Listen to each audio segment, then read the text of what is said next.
All right, so we are going to cover Chapter 6. I also want to let you know that it's week 9 already, if you can believe that. Yeah, it's week 9, and this is Lecture 17. Oh, one more thing before I start. I forgot to do this in NRGY 101. But we have a very special partnership with the Blackfeet Community College. And one thing that I was fortunate enough to see a couple weeks ago was one of their spiritual, cultural leaders talking about their language and tradition. And I got a nice little email from Cheryl Madman, who's my collaborator on my NSF grant. And she promised to sort of send me a word or a phrase of the day. I heard it once. I need to say it a couple more times, but let me take a look here. So,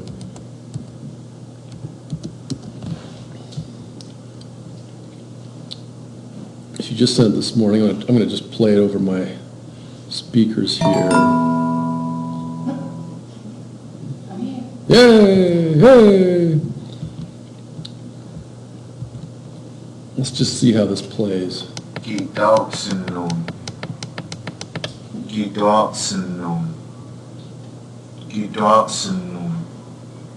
Our food source. So it's Kidauxunun, I think. Kidauxunun, our food source. And I don't know enough about Blackfeet to know if like Kidauxunun, if each one of those 4 syllables is a separate, portion of, our, like if ki is our, dauk is food, and noon is source, maybe, but we'll have more of these. So Kidauxunun, our food source.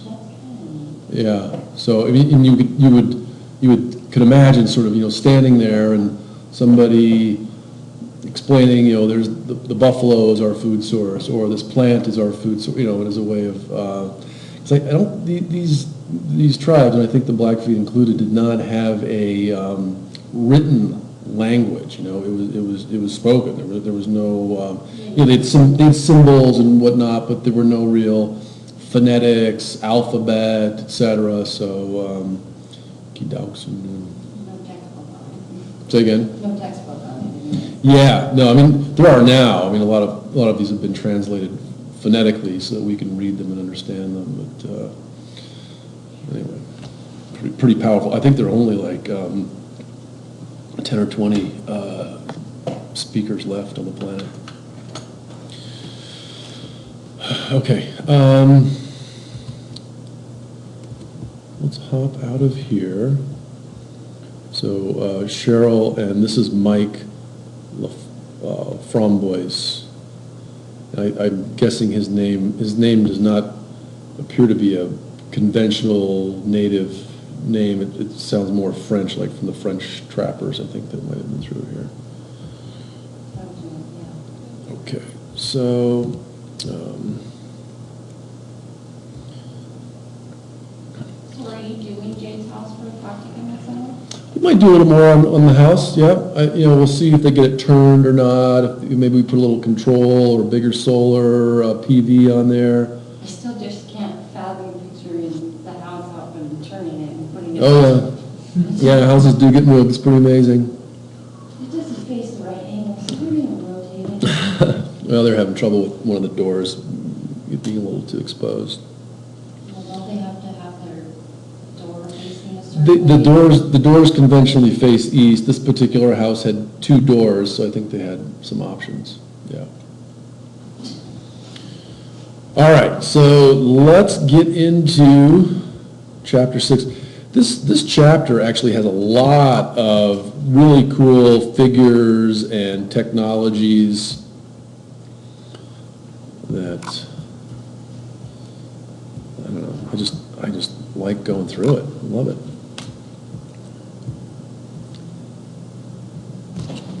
And I thought we'd go ahead and pick it up. So 6.5 is, oh, did you want to do some R squared at all before we get going too far into it? Let me just mention something on the R squared value. Okay. So, and I'll just do it with a little pad here. And so on summary 3, everyone's favorite, what you're going to get when you do your R squared at a very minimum is, let's just say you got a couple different figures, right? And let's say you have CO2 as a function of population, and you have CO2 as a function of bikes produced, right? Now, we know over time the population is increasing for the time being. It's going up. Now, I'm going to have some value here. Where I place the next dot on my featureless graph does not matter. I can put it here, I can put it here, I can put it here. It's going to give me some slope, but it doesn't really matter because I haven't told you what the units were. I could put the dot on there and then put the units on, but really where I put it doesn't matter. Where I put the third dot matters. If I put the third dot in a perfectly straight line with the other two, my R squared value is going to be 1. It's going to sort of tell me scientifically that there's a high probability that the more people are on the planet, the more CO2 gets emitted, right? But the dot could also be above the line, or it could be below the line. There's only 3 places it could be: on the line, above, or below. Now, let's just say, for the sake of argument, that it's below the line, and I get my trend line. It looks like something like that. It doesn't hit all 3, but it minimizes the area of these little triangles or squares or what have you that are used for calculating the R squared value. Now, you can say, well, it looks like, and then if you did your parabola, it would sort of do something like this, and you might say, oh gosh, look, there's more people, but there's less carbon. What does that mean? Well, maybe more wind turbines are going up. Maybe people are moving to cities and driving less. Maybe there's more PV, etc. That's, and the lower the R squared value, the more you could say that, oh, CO2 and people are not that well correlated because there are these other factors out there. Number of turbines, number of panels, there's something else just besides the number of people, right? It just means that, people behave differently over time. That's what the R squared value does. Now, you can do a similar thing with the bicycles, this, and let's say something like this happened. Like, gosh, we made more bicycles, but man, the CO2 went up. You wouldn't really expect that. So then you might start scratching your head and say, well, the other day I was stuck behind some guy on a bicycle, going really slow in my car. I was hitting the brakes, and then a truck came and he had to slow down. And so there were all these vehicles backing up and going slow because there's all these dang bicycles in the way. You could also say, well, it takes energy to make bicycles, and maybe all this extra production of the bicycles themselves cause the CO2.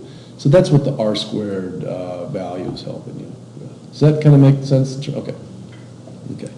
And it's not, it's not telling you exactly what's happening. It's just giving you a tool for determining how likely it is that one variable is affecting the other one. Okay. Super. Okay, so let's get into the lectures.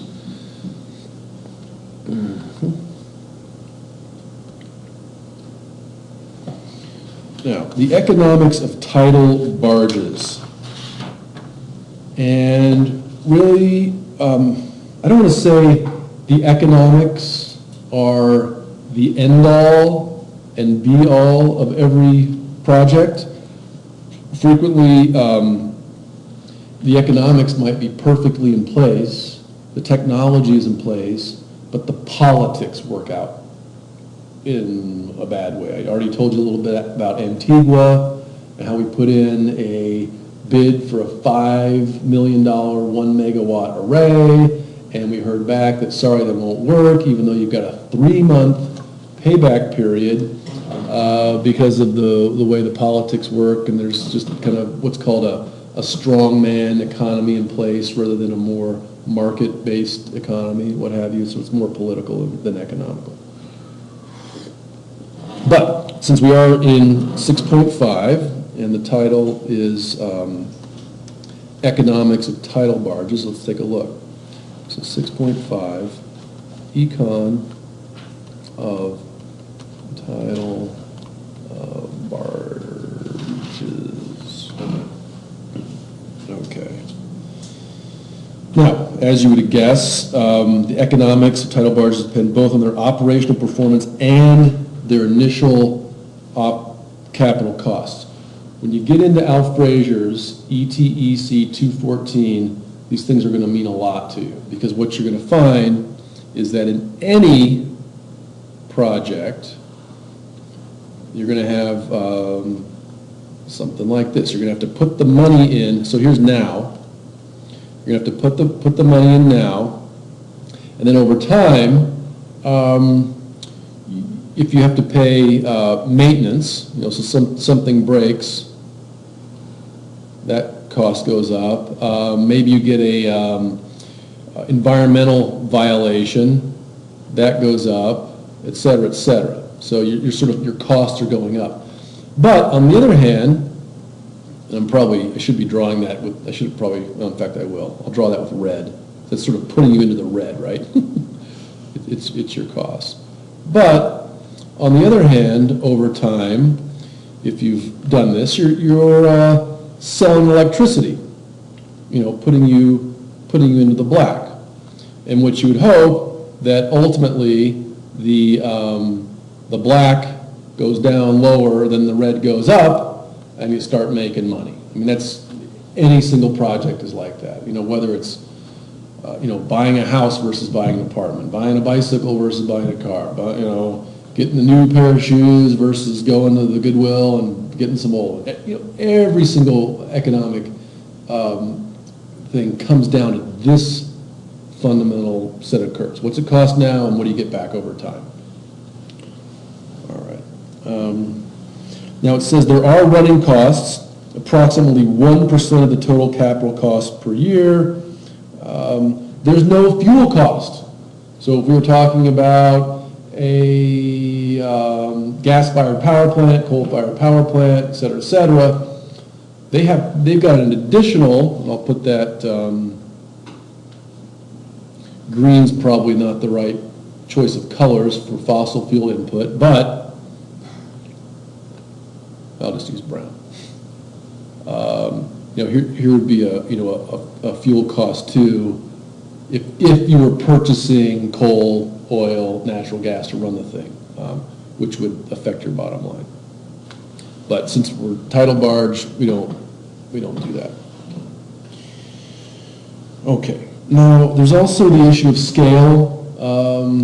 Last year we built a little micro hydro. It took a lot of time, didn't get a whole lot of energy out. But if we start to look here at table 6.1, let's look at some actual numbers of some barges, barrages. So here's the CW, and it's looking at 8640 megawatts. It's going to make 15.6 terawatt hours per year. Pretty cool. The investor discount rate. This is the levelized cost. So this means that somebody gave you money. Somebody gave you $100, and if they want it back in a year, you're going to have to give them $110. That's the investor cost. Money is not free either. So the level of cost, and this is going to be pounds per megawatt hour. at 10%, so we're looking at 312. Now, if you take that 312 and divide it by 1,000, you're looking at 3 pence per kilowatt hour, which is, right about the ballpark. This is what it costs them to make that electricity, to make that power. And then, the utility company has to pay its employees, et cetera, so therefore the cost is typically greater. The social discount rate, and this is just going to be, you name it.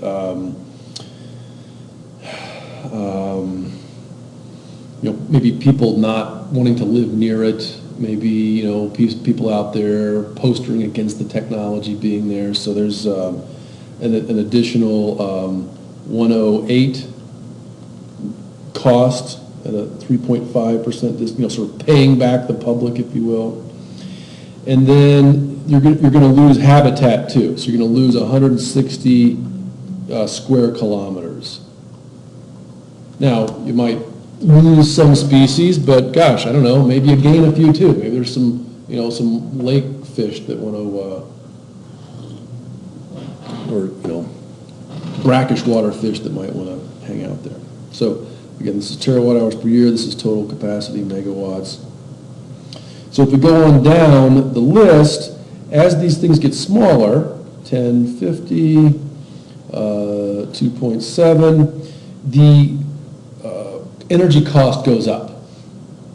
And it's a little bit like, it's like Costco. You go to Costco now and you gotta buy 2 gallons of milk. Well, it's sort of cheaper per gulp of milk to buy more. Same exact economics are at work here.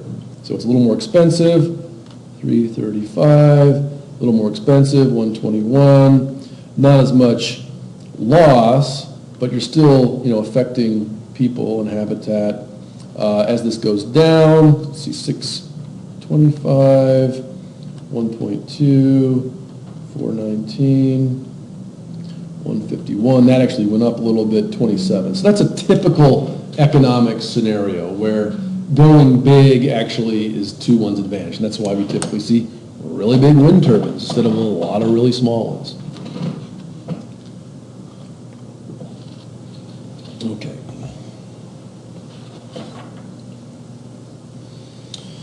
Now, this is another fun one. If we look at the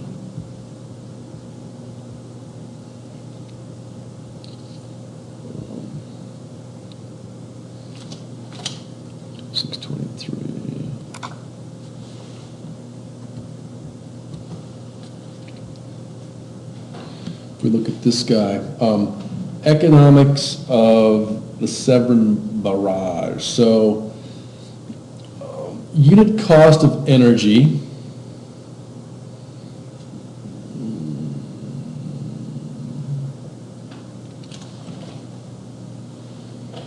max, min, average.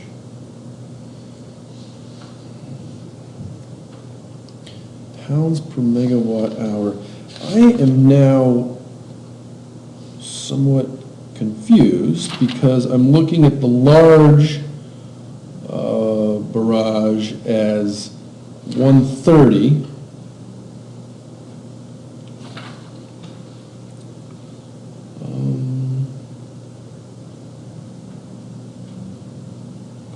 Shoot, I'm confused, and the reason I'm confused is because I'm seeing 130 pounds per megawatt hour in this particular figure, 623, but I look back to table 6.1 and I see a cost of, well, almost triple that. And what I'm also confused by is that the large barrage is actually has a greater cost per unit energy than the small one, which completely contradicts what I just said. Well, let's see, at 30 billion or so for cyclically varying power, I'm just reading at the bottom of page 263, the Severn Barrage might not be the best use of money available, okay. Indeed, a study of frontier and economics and their environmental suggested that the large barrage was significantly more expensive on a per megawatt than any other major energy option. Okay, so it just says that. On this basis, it was seen that other options are likely to be more attractive, a view that has to be shared by the government, which intended carbon capture. Yeah, okay. And then they start to get into fossil fuels. You might say, well, gosh, what's the cost of putting carbon in the atmosphere? That's a difficult one. There's no global consensus. So if that were put into this equation, could be that, heck, maybe that number comes down. But for now, you can see that it's economically unviable. Hydro, there it is. Even nuclear's better. Onshore wind, better. Small hydro. They don't have large hydro on here, but I would assume that that's even better down the road. Offshore wind is going to be much more variable.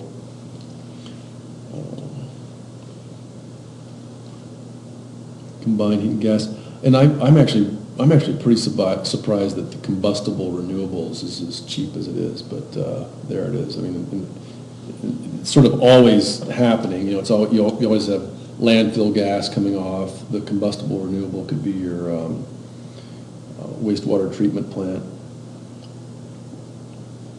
or even other biomasses like algae that we've talked about. But there you go. Okay. The next section, looking at Tidal Barrage's 6.6 potential projects, and there's a neat little map here. Oh, well, here's that's back to the beginning. Let me get into my next set of figures. Part 2.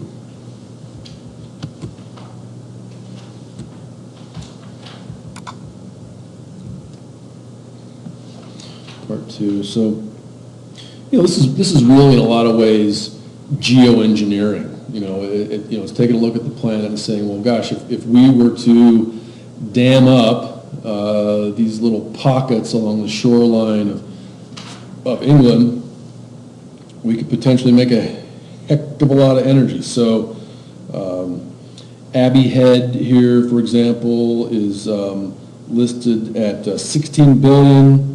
Large impact, 5.9 gigawatts installed.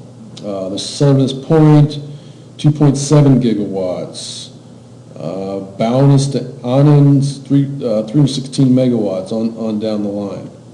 But then it says, for comparison, the 6.8 gigawatt Cardiff Weston Severn Barrage using an 8-point set, not the 10 of 6.1, was estimated to give the $1.60 per megawatt hour. That was the low value that we saw, and I think that's why we can see that it was, more or less the most cost-effective of all that we've looked at so far. And these projects themselves, just to get these numbers, cost a lot of money. I mean, you got to pay a lot of pointy-headed engineers to sit down, calculate the concrete, calculate the calculate the labor, what have you. And the university caught a lot of flack a few years ago for putting a lot of money into the biomass boiler study that died. We're getting similar issues now, trying to put a big 3 megawatt solar array, and does the university have the money to pay somebody to do the study? Because unless you put the plan together and the budget, you don't have a project. So, yeah. Okay, the world is the next topic on page 267.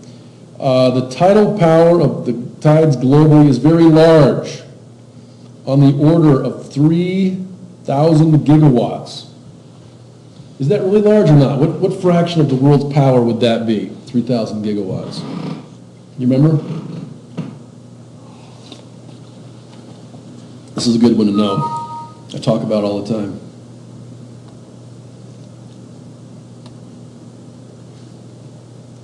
Take a stab. Throw a number out there. What fraction?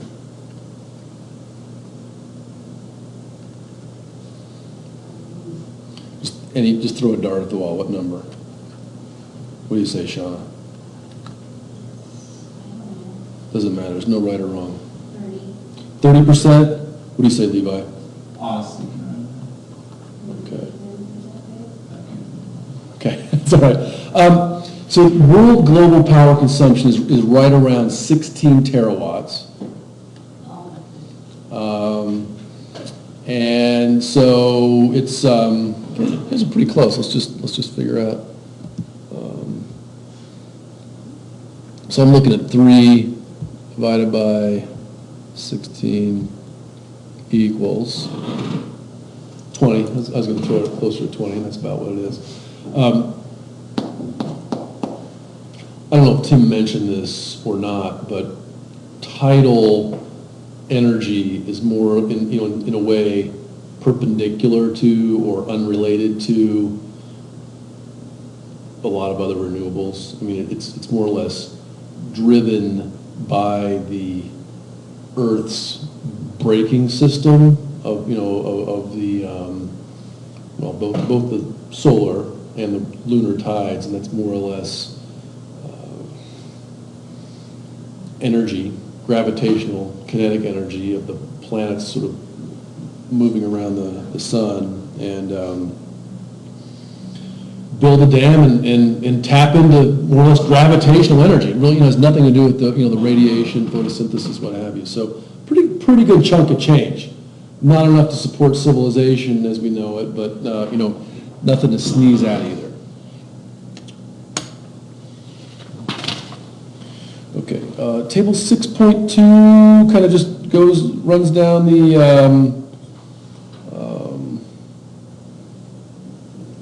chart of potential. So these have not been built, but these are all under consideration. Some of the biggest ones in Russia. Pensinks, probably pronouncing that incorrectly. 190 terawatt hours if they ran there. In the U.S., the Turnagain Arm, I'm not familiar with where that is, but we're looking at 16.6 terawatt hours. Argentina, they got a few pretty big ones. The plant capacity factors, as you can see, are all kind of in the the 20s and 30s.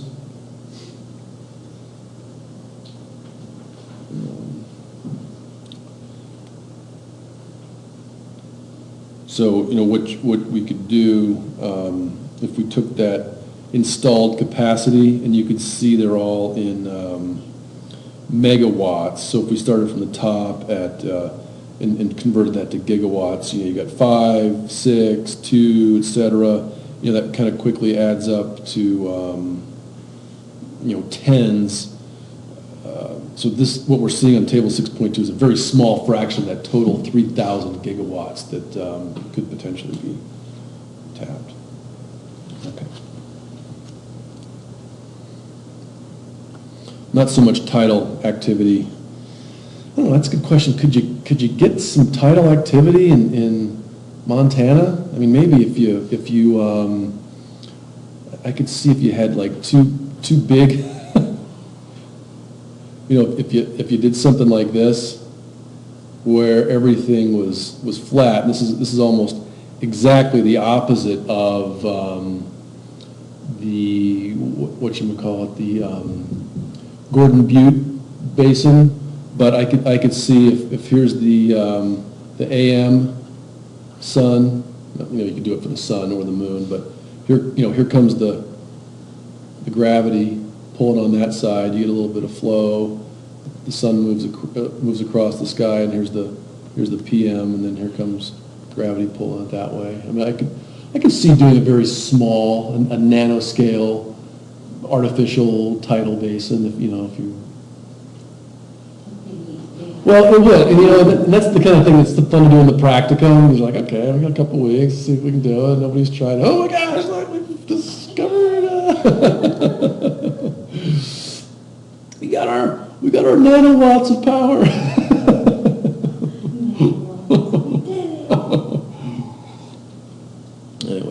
Okay, so and the next one that's, and so what I just described here is sort of an engineered system, you know, where, and the systems we've been, and completely artificial, there's really no ocean involved at all. I mean, it's natural in the sense that the planets are driving it, but, okay. Now, let's look at this shot of a tidal lagoon. And here's a case where you've built and partitioned different, you know, bounded reservoirs, if they will. Things like this do already exist. In fact, one of our alums, Michel Wallemack, he works at the Belgian Embassy in Washington, D.C. He has a fellow countryman there in Belgium who's built a few of these off the coast of Europe. And so it's, you know, you've already got the ocean there. He happens to be an individual who does a lot of dredging for the shipping companies. So they need to get a big boat in, need to get the dirt out. Dirt's got to go somewhere, not in my backyard. Well, stick it out in the ocean and make one of these tidal lagoons with it. So now here's obviously your high tide. Here's your low tide. So obviously you've dammed this thing up as the tide has come in. Now you're making power, obviously, as the tide goes out, and you've got this buildup of head or pressure. Now once the tide has gone all the way down, you keep it there, allow the tide to then come in, but keep it back until just the appropriate moment, and then you let it. So you're making power in both directions. And they've chosen a conveniently aesthetically shaped pretzel to achieve that, so it's visible to aliens, and they can then see that there's, not to land there, or maybe, land there because there's nothing else going Or not on. the safe zone. Getting your spaceship, Okay, so here's where you might build a so-called lagoon. I mean, you're not actually